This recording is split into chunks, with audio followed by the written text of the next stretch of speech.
Joining with me tonight, the one, the only, Tastic. Shut up, Pete. Hey, Danny. How's it going?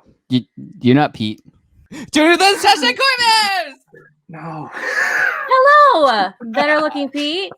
This the kind of beat to go.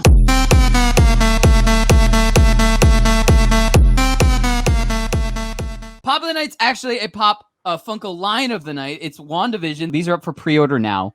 I didn't want to talk about these close to Halloween, but they do have two that are going to be Halloween dressed up. So like somewhere in the Wanda Vision series, they're going to be experiencing Halloween. Wanda Vision has an ECC exclusive that's going to be coming up at ECC 2021. A Wanda Vision pop that apparently is a 2-pack that features Wanda and Quicksilver. What I wanted to ask was, which Quicksilver do you guys think we're going to get? WandaVision, from what we've seen in the trailer, it looks like it's jumping all around between these realities that are all somehow psychologically attached to Scarlet Witch. So the idea that Quicksilver of some kind is going to be in the show totally resonates. I don't see Evan Peters returning as his version of the X-Men Quicksilver, mainly because I can't see Kevin Feige wanting to open the door to how many of those characters he's going to pull from. I think they've already got a brother-sister connection from Age of Ultron with the Aaron Taylor Johnson Quicksilver. Anything can happen in this series. I think it's all up for grabs. Mandalorian spoilers. What we saw was two things in this episode. So number one, we saw Boba Fett armor. So we know that no matter what, Boba Fett made it out of the pit. End of the episode, we see someone standing in a sunlit screen, which is very reminiscent of the original trilogy with Luke Skywalker on Tatooine.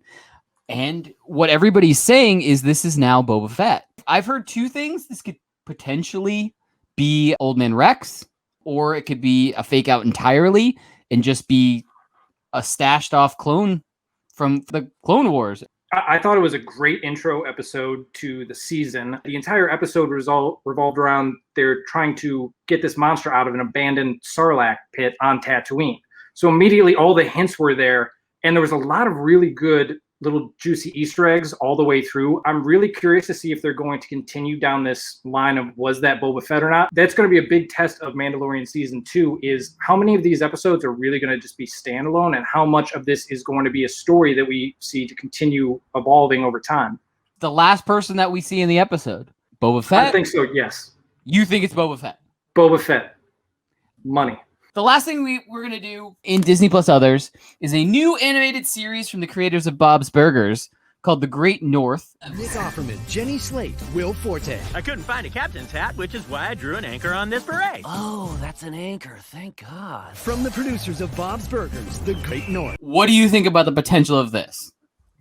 I'm obviously going to think it all has potential. If you look at Family Guy, you had Family Guy, you had American Dad, you had the Cleveland Show, and really only one of them worked. As different as all of them are, they all have the same type of comedy. I worry that maybe it's too much of a good thing. What do you guys think? I feel like it took a lot of voice actors that have been on Bob's Burgers, but had bit parts on Bob's Burgers, and now they're in the forefront in this one. Nick Offerman is so many different people in Bob's Burgers, and then Jenny Slate is Tammy, so how Seth MacFarlane was all these people on Family Guy, then all these people on the Cleveland Show. Is it gonna be too much? If it's not a little bit different and they just try to play into the exact same format as Bob's Burgers, then maybe they're in trouble. Maybe they're gonna flood their own market. Game time! 3, 2, 1, go! The one thing that we've all really missed this year were the conventions. This year, BlizzCon has kind of been replaced with a fireside chat with the president of Blizzard. And they're pushing a virtual BlizzCon until next February. One of the things that they spoke about in the fireside chat was how they're using machine learning to work on the toxicity within the gaming community. And right now, it's really only something that can be done on the PC. He went on to speak about how the things that they've been doing have, one, reduced the toxicity, and two, the people that are toxic, that they've discouraged them from playing. So I guess my question is, or what it kind of leads into, is how do we move that towards console gaming? Because when you think about it, you have a console game, you have voice chat. It's really hard to monitor voice chat.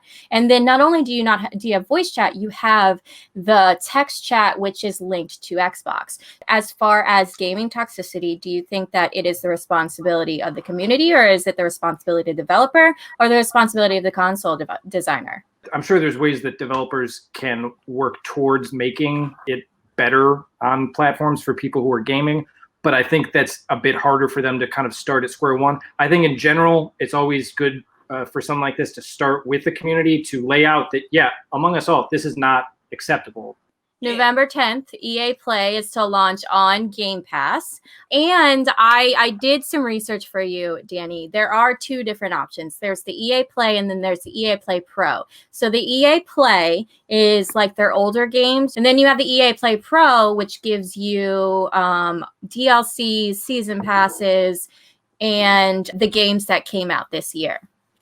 If you think about it, if they throw those games from Bethesda onto the Game Pass, plus you have EA Play, even being able to own the game on PlayStation still doesn't match up to being able to play the games from Bethesda, from EA, and the rest of the games that you have on Game Pass. You really can't beat that.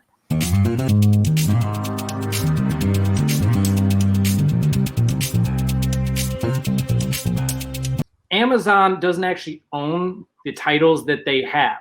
What you buy from them when you click on buy is you're getting the right to digitally watch the movie for as long as Amazon allows you to watch it. I know that there's some woman in California who is trying to start a lawsuit against Amazon. Is there like a minimum amount of time that they can give you? If the movie is supposed to come off of Amazon next week, you only get it for that week? Yep. It's as Supposedly long so. as they hold the licensing rights to it. The takeaway from this story is always buy physical media. The Last Stunner, Stone Cold Steve Austin documentary is coming out. Steve Austin is an absolute legend of the business, but what the documentary, according to Lillian Garcia, is going to go into is a little bit more of the what you don't know about him. Apparently, when he was really young, he was really, really shy. There's a story she told about he was too scared to order at the Dairy Queen and had to have his sister go do it.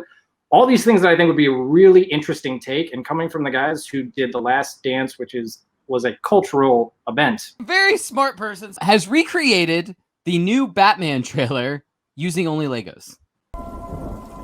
The hell are you supposed to be?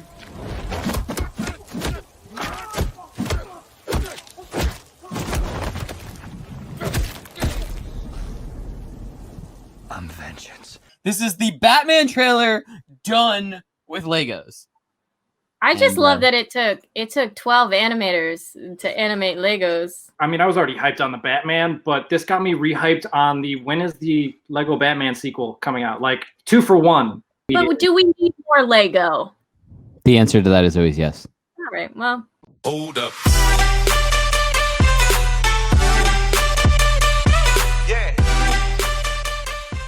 Product of the night: adopt a dinosaur. It comes with an adoption certificate.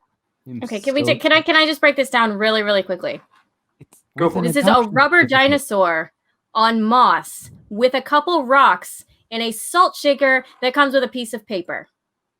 I heard we have another product of the night, right? I thought that this would be a fun product of the night for this week in particular because it reminded me of the election. It's a giant pickle. All right, Tim, can we cut his feed? There we go. All right, so I guess that's our show for the night. Corey, got any last words? Pickle.